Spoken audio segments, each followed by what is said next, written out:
오늘 저희를 이렇게 주일 예배로 불러주신 것은 하나님의 전적 은혜인 줄로 믿습니다. 오늘 은혜 받은 저와 여러분들이 한번 인사해 봤으면 좋겠습니다. 우리 형제님들에게는 참 멋있습니다. 우리 자매에게는 참 아름다우십니다. 예. 이렇게 아름답고 그리고 이렇게 참 멋있는 우리 주님의 자녀들인데, 이 성경 어디를 보더라도 우리 하나님과 사람과의 관계 속에서는 항상 갈등이 끊이지 않는 것을 볼 수가 있습니다.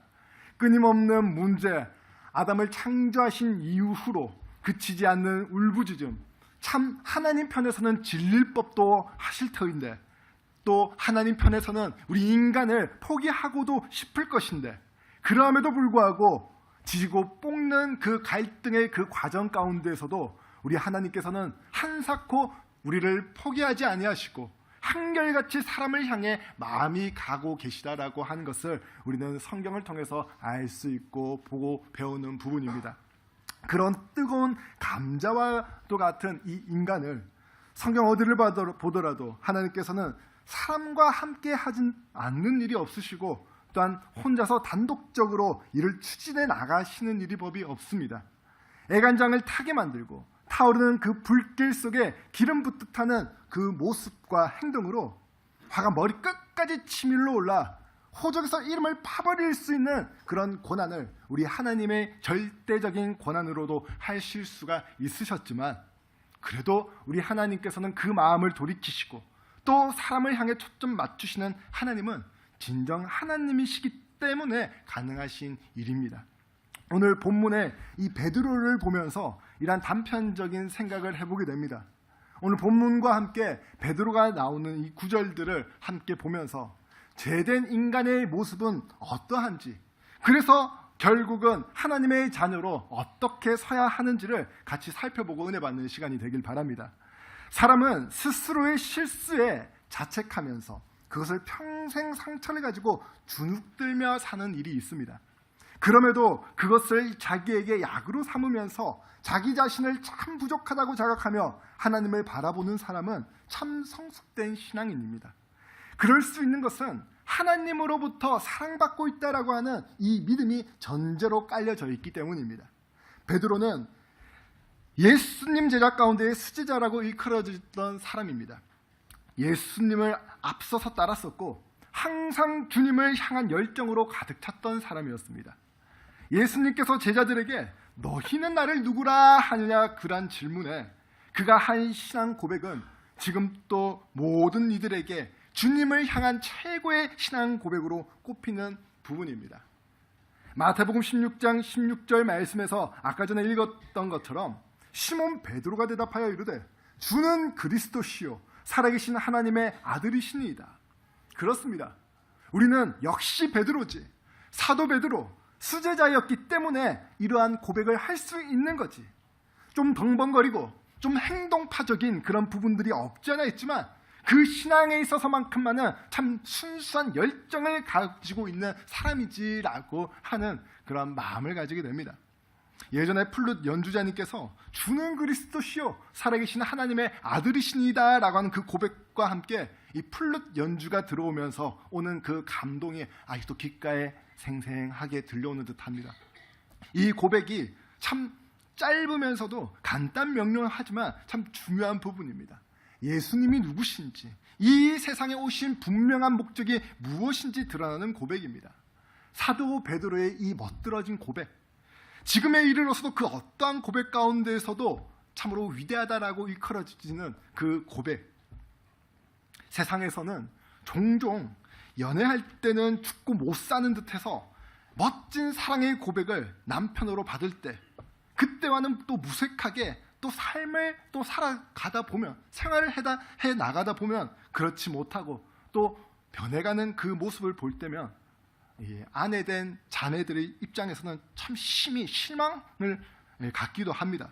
그러다가 이것도 그냥 인생이겠거니 하면서 그냥 살아갑니다. 말과 행동이 다릅니다. 언행일치의 삶 아는데 참 어렵습니다. 오늘 사도 베드로의 이 멋진 고백, 이것과 함께 그 고백과 다른 모습으로 나타나는 이 베드로의 모습이 바로 오늘 본문에서의 이야기입니다. 예수님은 이제 곧 십자가의 길을 걸어가실 때가 얼마 남지 않았습니다. 제자들을 불러놓고 말씀하십니다. 오늘 밤에 너희가 다 나를 버리리라 라고 그렇게 언지를 주십니다. 예수님께서는 이제 앞으로 다가올 십자가 그 사건 앞에 제자들이 예수님 자기에게 행할 이야기를 말해주고 있는 것입니다. 3년 반 동안이라고 하는 그 긴 생활, 또 어쩌보면 좀 짧은 생활인 것 같지만 그래도 함께 동고동락해왔던 이 제자들이 앞으로 어떤 행동을 할지, 그리고 어떠한 그런 삶의 결정을 내릴지 또한 미리 일찌감치 알고 그렇게 이야기를 해주시는 겁니다. 제자들이 예수님을 정말 신실하게 잘 따라왔습니다. 거기에는 우여곡절로 인한 그런 일들도 있었고 또한 믿음의 부족한 부분들도 있었지만 그래도 주님 잘 따라왔었던 그런 제자들이었습니다.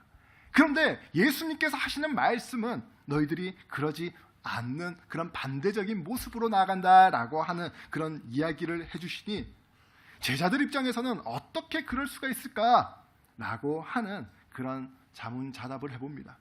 신실하게 따라와도 자기에게 실리와 실속 문제가 따르는 것이라고 한다면 사람은 이때까지 목숨 바쳐 지켜왔던 것들까지도 버리고 본능적으로 자기를 지키고 그리고 자기를 지키고픈 그런 마음의 인간 본연의 모습으로 돌아가기도 합니다. 그 가장 대표적인 예가 가롯 유다. 그가 그랬습니다. 그는 오히려 예수님을 이미 은 30개로 파는 행위를 저질러버리지 않았습니까? 그러한 제자들의 인간적인 그 모습에 예수님은 그것도 받아들이실 마음의 준비를 하시는 듯합니다. 베드로가 예수님께 이야기합니다. 주여, 내가 주와 함께 오게도 죽는 데에도 가기를 각오하였나이다. 주님, 무슨 말씀이십니까? 주님, 우리가 배반을 하다니요.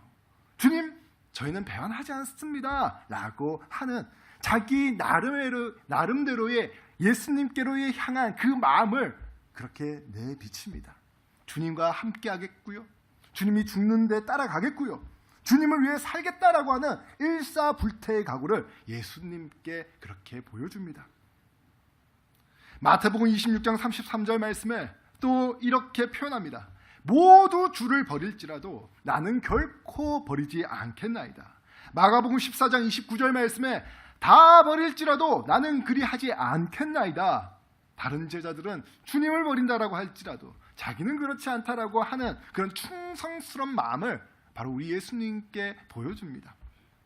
충성된 마음을 표하면서 그 안에서는 또한 이 다른 제자들을 자기에게로 끌어들여서 나와 다른 제자들과는 다르다라고 하는 것을 이렇게 비교하는 모습에서 이 베드로의 성격을 대략 어떠한지 알 수 있는 부분입니다. 그래서 자기 자신을 더욱 가치 있는 사람으로 비추고 그래서 예수님으로부터 칭찬받기를 원하는 듯 했습니다. 예수님의 입장에서 봤었을 때 이 베드로가 앞으로 어떠한 행동을 할지에 알고 있음에도 불구하고 참 그의 고백, 그의 대답은 참 기특하게 생각했지 않았겠습니까?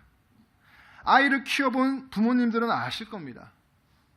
큰 자식이 하는 행동 보면 자식이 어느 정도 컸다 해도 그 아이가 함께 같이 있으면서 그 아이의 모습이 다 보인다고 합니다. 고등학교 때 어머니로부터 네가 하는 꿍꿍이 속 내가 모를 줄 아냐라고 하면서 그렇게 네 행동 반경은 내 손 안에 있다라고 하는 그 얘기가 사실 이해가 되지 않았습니다. 에이, 설마 진짜 아실까? 근데 모른 척 하실 뿐이지 아십니다. 진짜 안 좋은 길, 진짜 나쁜 길로 빠질까봐 그러려니 하시면서도 잘못된 행동이다 싶으면 언지를 주시고 그리고 고쳐나가도록 그렇게 이야기해 주십니다. 정작 자식인 본인은 잘 모릅니다. 나중에 직접 겪어보고 경험하고 나서 깨닫게 됩니다. 그래도 불행 중 다행인 것은 겪어보고도 깨닫지 못하는 것이 불행일 것이고 그나마 다행인 것은 경험해서 깨달았었을 때에 돌이키는 것일 겁니다. 가장 크리스천으로서의 우리 하나님의 자녀로서의 이상적인 모습은 당하고 나서가 아니라 소일 꼭 외양간 고치는 그런 격이 아니라 하나님께서 매일매일 주시는 그 말씀 속에서의 순종하는 삶을 살아갈 때에 하나님께로부터 주시는 은혜가 분명히 저와 여러분들 가운데 있을 줄로 믿습니다. 마찬가지로 주님 하신 말씀을 믿고 따를 때에 주님의 자녀로서 그것이 가장 최선의 선택인 것입니다. 거기에는 우리 인간적인 부분들로 인하여서 수정해 나아가야 할 부분들도 있지만 하나님 말씀에 마음을 돌이키고 또 돌이키는 자에게 하나님께서 주시는 긍휼이 있는 것이고 은혜가 있는 것이고 또한 소망이 있는 것입니다. 예수님은 베드로가 앞으로 예수님 자신에게 대할 일을 오늘 본문 마가복음 14장 30절에서처럼 분명히 이야기하고 계십니다. 베드로야, 내가 너에게 말하는데 오늘 닭 울기 전에 네가 3번 나를 모른다고 부인하리라 라고 명확하게 이야기하십니다. 누가복음에서는 예수님께서 하신 이 말씀에 대한 베드로의 대답이 나와 있지 않는데요, 마가복음 14장 31절 말씀을 보시게 되면 베드로는 그 대답에 이렇게 이야기합니다. 베드로가 힘있게 말하되 내가 주와 함께 죽을지언정 주를 부인하지 않겠나이다 하고 모든 제자도 이와 같이 말하니라. 예수님의 하신 그 말씀에 그렇게 귀담아 듣지 않은 듯해 보입니다. 내가 주와 함께 죽을지언정 주를 부인하지 않겠나이다 라고 하는 힘있게 예수님께 대한 이 말에 아니라고 반박을 합니다. 아직 예수님의 하신 말씀을 크게 귀담아 듣기보다 자기가 하고 싶은 말을 더 하고 싶은 시기였던 것 같습니다. 베드로는 나름 자기가 예수님 부인하지 않겠다라고 하지만 그런데 실제는 어떻게 됩니까? 사실 인간이 인간을 잘 모릅니다. 나 자신이 나 자신을 잘 안다라고 이야기하지만 나 스스로도 내가 어떠한 존재인지를 잘 모르는 게 사람입니다. 나는 너에 대해 모르는 것이 없어 라고 하는 이 이야기, 오만한 사람이 내면은 이만큼 보여주는 표도 없을 겁니다. 하지만 더 큰 오만은 나는 나에 대해 모르는 것이 없어 라고 하는 말일 것입니다. 오만이라고 하는 감정은 항상 내가 전지전능하다라고 하는 이 자신감에서 싹트는 것입니다. 그래서 이 오만이라고 하는 것은 항상 실패로 끝나기 마련입니다. 나 자신은 내가 누구보다 잘 알아 이렇게 말하지는 않더라도 은연중에 그러한 마음과 태도로 나타나 보일 때가 있는 것입니다. 모르는 게 없다, 내가 다 안다 라고 하는 그런 의미가 바로 자기 자신의 전지전능함을 비웃는 것처럼 실패로 자기가 생각했던 것과 다른 방향으로 돌아설 때가 있습니다. 자동차를 누구보다도 잘한다고 생각하는 사람은 자동차로 문제를 일으킬 때가 있고, 암벽을 누구보다도 잘한다고 생각하는 사람은 또한 그 암벽으로 인하여서 비극적인 일을 또한 당하기도 합니다. 이것은 사물에게만 그치는 것이 아닙니다. 사람에게도 마찬가지입니다. 베드로가 자신은 주는 그리스도시요 살아계신 하나님의 아들이시니다 라고 했던 이 멋들어진 이스바라시한 이 고백, 베드로가 이때까지 예수님을 따라온 남다른 열정도 있었고 또한 유대인이었기 때문에 남다른 열심도 있었습니다. 그런데 그 신앙 고백과 달리 그의 모습은 오늘 본문에서 어떻게 이렇게 할 수가 라고 하는 생각으로 이어져 버리게 됩니다. 방금 전까지 비교 개념, 절대 개념 다 써가면서까지 우리 주님을 버리지 않겠나이다 라고 했지만 베드로는 예수님을 3번이나 부인하게 됩니다. 그 분명한 신앙 고백, 주님만 따라가겠다라고 했던 그 신앙 고백, 그거 어디 갔냐 말입니다. 이것이 베드로만의 문제이겠습니까? 우리가 신앙생활을 해나가면서 우리가 주님을 믿고 따르는 그런 믿음의 삶을 살면서도 나타나는 우리의 모습 또한 이러한 부분이 적지 않게 있지 않습니까? 베드로는 베드로 나름의 예수님에 대한 사랑이었습니다. 그런데 막상 다른 환경에 치닫게 되어져 버리니까 자기도 어쩔 수 없는 이 연약한 인간의 본연의 모습이 나와버리게 되는 것입니다. 로마서 3장 10절 말씀에 기록된 바 의인은 없나니 하나도 없으며, 예레미야 17장 9절 말씀에 만물보다 거짓되고 심히 부패한 것은 마음이라 누가 능히 이를 알리오마는, 10길 물속은 알아도 한 길 사람 속은 모른다고 하지 않습니까? 사람이 사람을 모릅니다. 환경을 겪어보고 상황을 겪어보면 자기도 하나님을 사랑한다고 하나님을 경외한다고 이야기하면서도 그래야 하지 못한 행동으로 나아가 볼 때가 있다는 것입니다. 그러한 우리 예수님께서 이 베드로의 심령까지도 다 꿰뚫고 계셨던 분이셨습니다. 시편 139편 1절에서 4절까지 말씀에 여호와여 주께서 나를 살펴보셨으므로 나를 아시나이다. 주께서 내가 앉고 일어섬을 아시고 멀리서도 나의 생각을 밝히 아시오며 나의 모든 길과 내가 눕는 것을 살펴보셨으므로 나의 모든 행위를 익히 아시오니 여호와여 내 혀의 말을 알지 못하는 것이 하나도 없으시니이다. 우리 주님께서 다 아신다는 겁니다. 우리 주님께서 다 아신다는 것입니다. 베드로가 힘있게 저는 아니요라고 주님을 부인할 자가 아니요라고 했지만 그는 예수님을 부인하는 그런 인물로 나타나게 됩니다. 우리가 그렇습니다. 상황이 그렇게 닥쳐버리면 자기도 모르게 자기 방어적인 그런 태세를 취할 때가 있습니다. 말은 그렇게 했는데 맹세는 그렇게 했는데 모습은 다른 모습으로 나아올 때가 있는 것입니다. 베드로의 부인을 보십시오. 오늘 보면 68절과 70절과 71절에 나는 네가 말하는 것이 무엇인지 알지도 못하고 깨닫지도 못하겠노라. 70절에 또 부인하더라. 71절에 베드로가 저주하며 맹세하되 나는 너희가 말하는 이 사람을 알지 못하노라. 예수님이 십자가 짊어지고 가실 그때에 이 베드로는 멀찍이 가까이 붙어서 같이 가지 않고 멀찍이 떨어져서 예수님이 어떻게 되나라고 하는 심상으로 나아갔는데 거기에 있는 한 여자가 이도 같은 도당이다라고 하는 그 얘기에 또한 다른 사람이 또한 이 사람도 같이 예수님과 함께 있었다라고 하는 그 얘기에 3번이나 부인하며 마지막에는 엄청난 욕과 저주를 퍼부으며 예수님과 관계없다고 난 예수님과 관계를 끊었다라고 하는 그런 말로 그렇게 예수님을 부인해버립니다.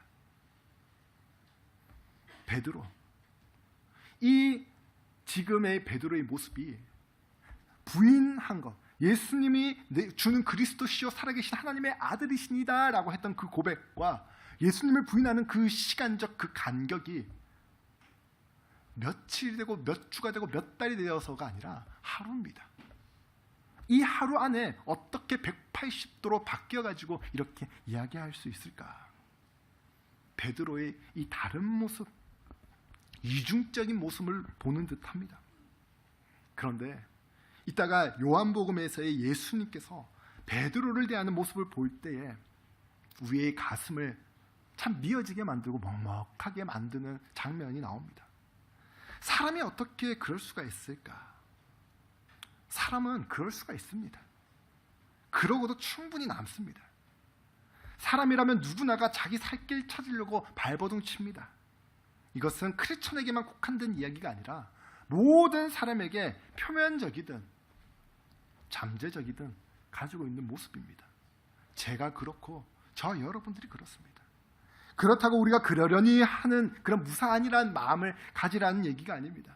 신앙에 있어서 우리가 성숙되지 못하여서 주님을 부인하는 일이 없도록, 우리가 성숙되지 못하여서 사람을 보고 어찌 그럴 수가 있는가라고 그렇게 판단하지 않도록 우리는 끊임없이 주님과의 교제 속에서 내 안에 있는 이 본성과 우리 하나님께서 내게 주신 그 은혜와 계속해서 싸워 나아가는 그런 신앙의 그런 전투가 우리 안에서 있어 나가야 하는 것입니다.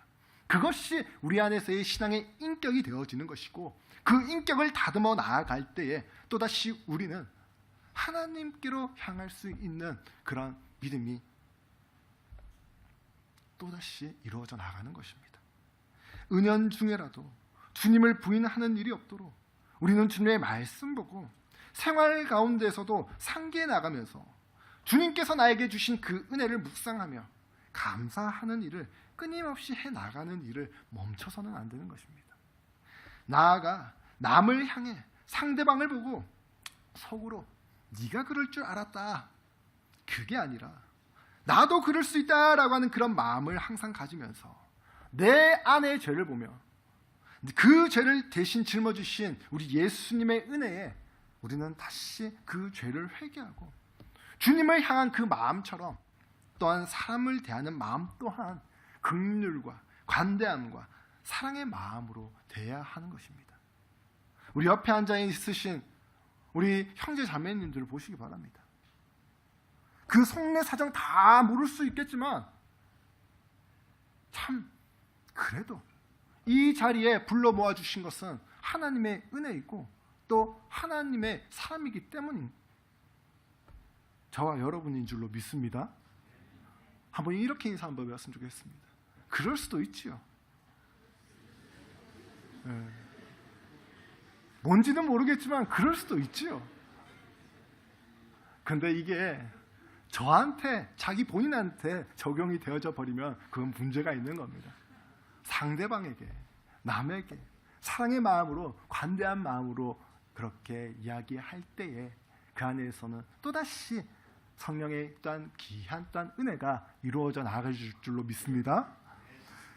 죽으면 죽으리라 의 저자 안희숙 여사님이 일제시대에 신앙을 지키고자 엄청난 옥중 생활을 겪으시면서도 그 신앙의 그 절개를 굽히지 않았던 것으로 우리에게 많은 귀감이 되어지는 그런 분으로 소개되어집니다.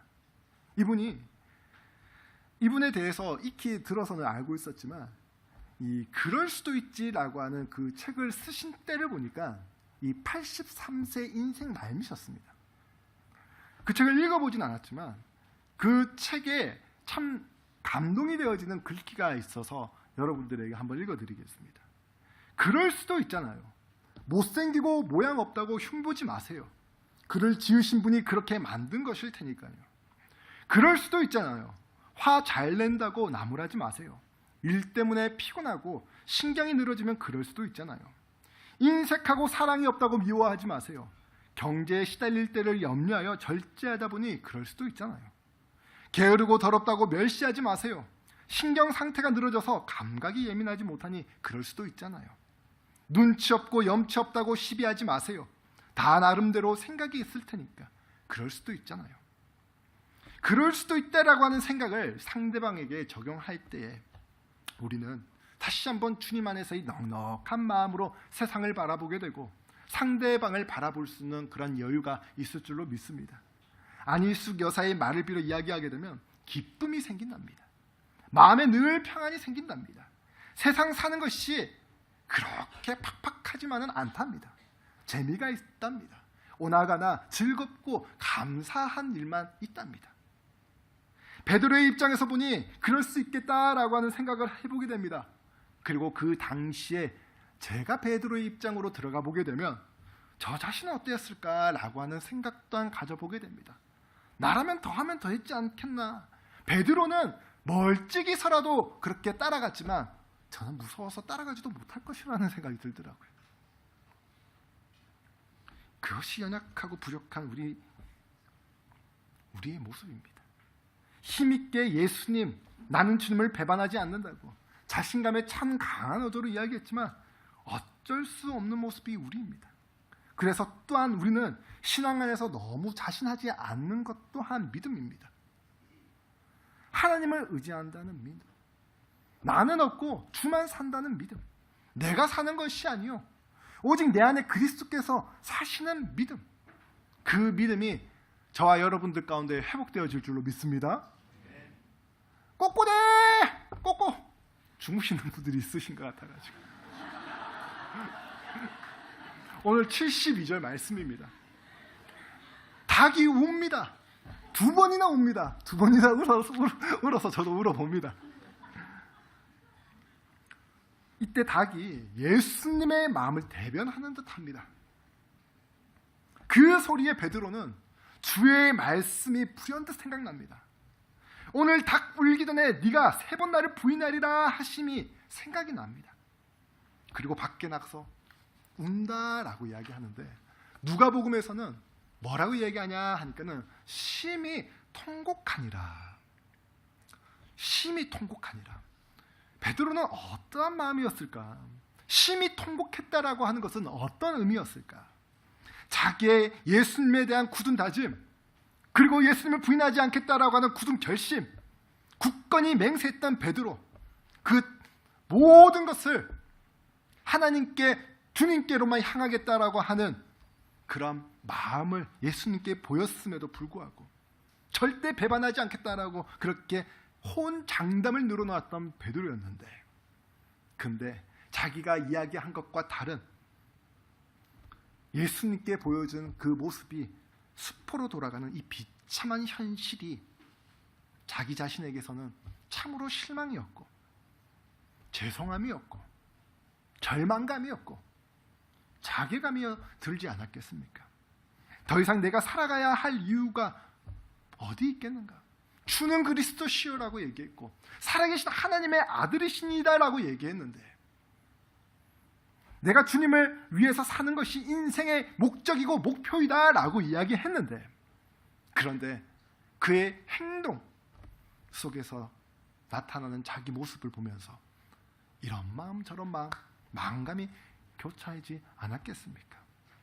사람은 누군가에게 인정받았을 때에 더욱 충성하고 따르고 싶은 마음을 가집니다. 하지만 자기가 한 행동으로 인정받지 못했을 때는 자괴감과 자멸하고 싶은 그런 마음을 가지는 게 또한 사람입니다. 유다와 베드로, 무슨 차이가 있었을까요? 유다도 베드로도 예수님 밑에서 같이 생활했던 사람이고 동고동락했던 사람이고 주님의 말씀을 깊이 들었던 사람들이었습니다. 그런데 그들이 선택한 것이 바로 결정적인 그런 하나의 큰 사건으로 우리에게 회자됩니다. 유다는 예수님을 팔아버린 죄책감으로, 베드로는 예수님을 부인한 그 죄책감으로, 같은 죄책감인데요. 유다는 자기 방식대로, 베드로는 예수님의 하신 그 말씀이 불현듯 생각나서 그 말씀으로 돌이킨 사람입니다. 자기 의로 살았던 사람, 곧 세상 사람은 자기의 방법으로, 자기의 생각으로 일을 정해버립니다. 더욱이 엄청난 실수나 실패를 당했을 때 오는 이 양심의 가책은 이루 말할 수 없을 만큼 뼈아프게 아파서 평생을 후회하며 살아갈 때도 있습니다. 오이라 미스요 씨가 지은 그러니까 당신 또 살아라고 하는 그런 이 책 내용을 보게 되면 평범한 소녀였습니다. 그런데 학교에서 이지매를 당합니다. 그 이지매를 통하여서 자기 또한 남을 괴롭히자라고 하는 마음으로 불량 소녀가 됩니다. 그리고 더 나아가 폭주족 거기에 가담하게 됩니다. 더 나아가 야쿠자 부인으로 살게 됩니다. 그리고 더 나아가 호스티스까지 하게 됩니다. 그녀의 인생은 참 파란만장했습니다. 변호사가 되기 전까지 말입니다. 몸도 마음도 다 상처투성이가 되어져 버린 그녀에게 인생이 참 침울하고 암울하다라고 하는 부정적인 그 생각밖에 들지 않았었던 그 인생 속에 브레이크 없이 질주하는 그 자동차 마냥 전력으로 고속도로를 달리는 그 자동차 마냥 통제 없이, 절제 없이 제어할 수 없는 그런 상황 속에 그 제어 역할을 한 삼촌이 그녀에게 이야기합니다. 다시 시작해보자. 다시 해보자. 그냥 듣고 그냥 잊어버릴 수도 있는 부분이었지만 그녀는 그 짧은 그 한마디 속에 자기의 인생을 이렇게 살 수 없다라고 하는 각오를 다지게 됩니다. 중학교를 중퇴했기 때문에 중학교 시험을 보고, 고등학교를 안 나왔기 때문에 고등학교 시험을 보고, 그리고 검정고시를 통해 가지고 대입 시험을 볼 수 있는 자격까지 주어지게 되면서 자기는 자기 나름대로의 내가 당했던 일들을 다른 사람에게는 당하면 안 되겠다라고 하는 그런 마음에서 무엇을 공부할까 하다가 법학을 공부하자라고 하는, 법을 공부하자. 법을 모르니까 내가 좀 더 이 세상에 유익한 삶을 살아가도록, 그리고 사회에 공헌할 수 있도록 하자라고 하는 그런 다짐으로 통신대학교 법학과를 들어가게 됩니다. 이때까지 한 명도 변호사 시험 합격한 그런 이 전례가 없었는데, 이 사람이 최초로 통신대학교 법학부 출신으로서 변호사 자격증을 얻게 됩니다. 한마디, 한 말씀, 그 한 말 때문에 사람은 인생이 왔다 갔다 변화되어지게 됩니다. 교파 교계를 뛰어넘어 참 유명하다라고 하는, 참 존경받았다라고 하는 한경직 목사님이 자기 죽는 그 말밑때에 이렇게 이야기합니다. 나에게 한 말씀만 주고 가소. 베드로는 그가 세 번째 예수님을 부인했었을 때에 그 울린 닭 울음소리에 깨달았던 것이 있었습니다. 바로 주님의 말씀이었습니다. 네가 닭 울기 전까지 3번 나를 부인하리라. 네가 닭 울기 전까지 3번 나를 부인하리라. 그 닭 울음소리에 이 베드로는 그런 마음 들지 않았겠습니까? 통탄하면서 내가 예수님을 부인한 사람입니다. 내가 예수님을 배반한 사람입니다. 그런 찔림으로 다가오지 않았겠습니까? 유다처럼 그렇게 자살 충동까지 가지 않았겠습니까? 이게 인간입니다. 알면서도 안 되는, 의지가 없어서, 의지가 있어서도 그 의지가 내 마음과 내 뜻대로 되지 않는 게, 그게 인간입니다. 유다 깨달았습니다. 베드로 깨달았습니다. 그런데 이 두 사람의 이 깨달음은, 이 두 사람의 깨달음의 차이는 의를 어디에 두었냐라고 하는 차이였습니다. 의를 나에게 두었느냐, 의를 하나님께 두었느냐.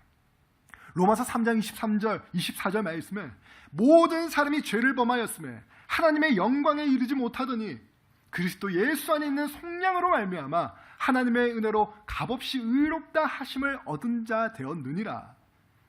내 입장에서 내 스스로의 그런 의를 발설해서 만들어서 그렇게 의를 찾아가는 것이 아닙니다. 우리에게는 의가 없습니다. 의는 하나님께로부터 찾아야 하는 것입니다. 연약합니다. 죄를 짓습니다. 부족합니다. 그거 알고 거기서 끝내면 안 됩니다. 죄 지었다고, 부족하다고 그렇게 인정하는 것으로 끝내서는 안 됩니다. 주의 자녀는 한 단계 더 나아가야 합니다. 로마서 5장 1절 말씀에 그러므로 우리가 믿음으로 의롭다 하심을 받았으니 우리 주 예수 그리스도로 말미암아 하나님과 화평을 누리자. 예수 그리스도를 믿는 믿음으로 또 한 발 십자가 앞에 나아가는 것입니다.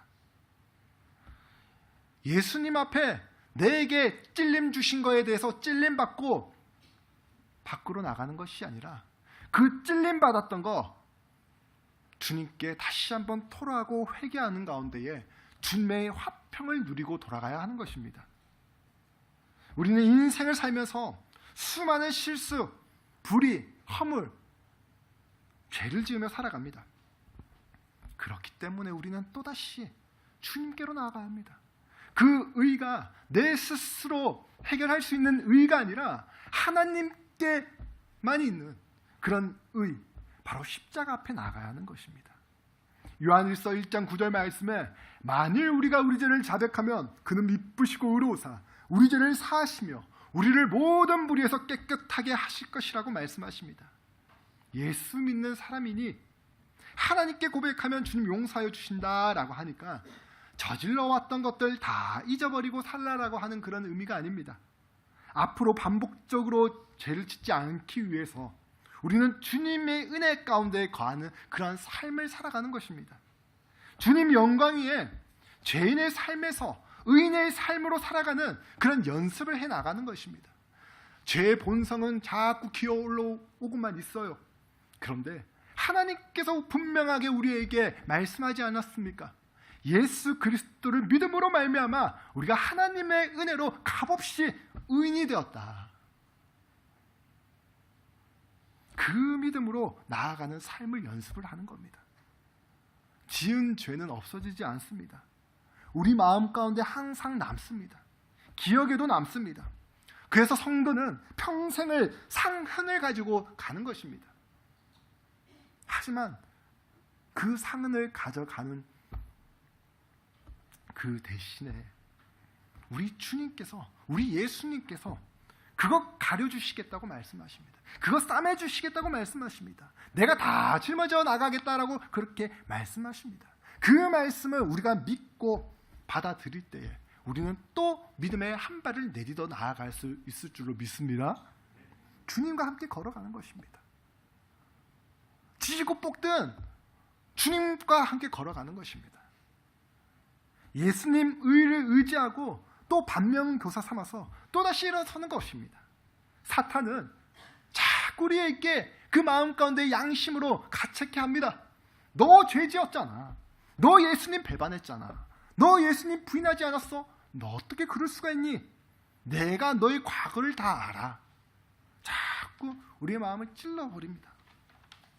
하지만 우리 예수님께서 베드로에게 너 어떻게 그럴 수 있냐? 라고 그렇게 물으셨습니까? 사탄은 그렇게 묻습니다. 근데 우리 예수님께서는 그렇게 물으시지 않으세요. 너 어떻게 3번이나 나를 배반할 수 있냐고 예수님 부활하시고 난 후에 그렇게 추궁하시지 않으셨어요.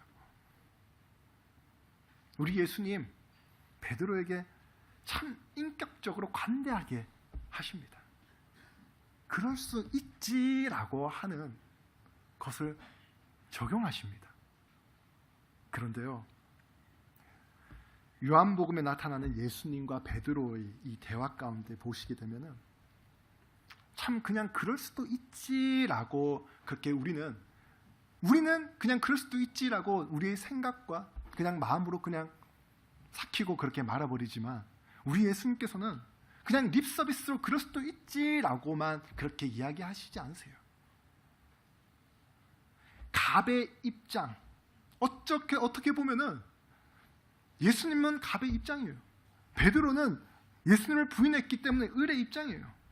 근데 예수님은 갑의 입장이 아닌 을의 입장에서 베드로를 대하세요. 베드로에게 무슨 선택권이 있겠습니까?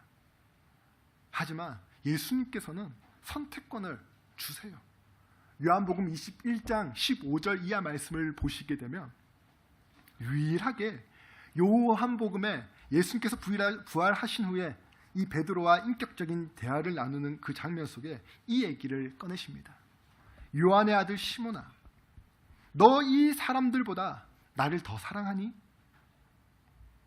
예수님께서 자기를 사람들과 비교해서 베드로에게 묻습니다. 너 나 사랑하니?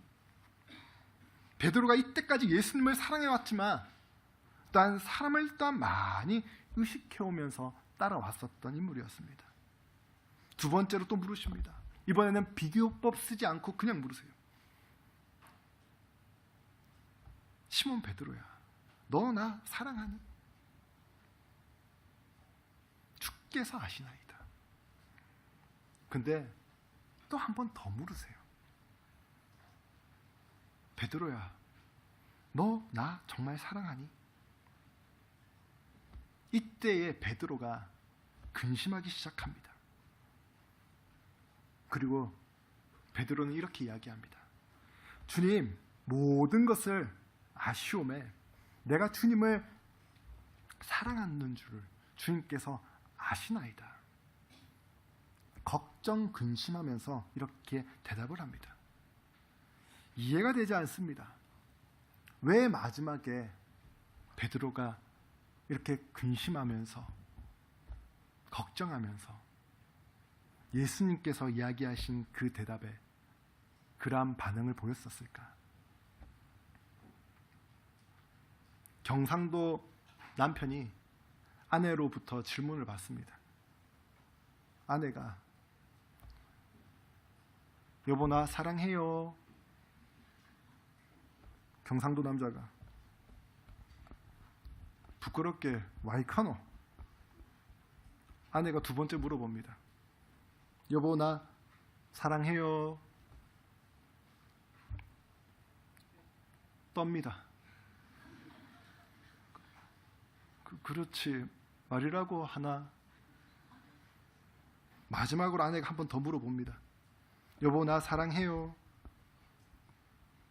이때 이 경상도 남편은 그제서야 무슨 일이 있나 싶어서 걱정되어져 가지고 사랑해야지.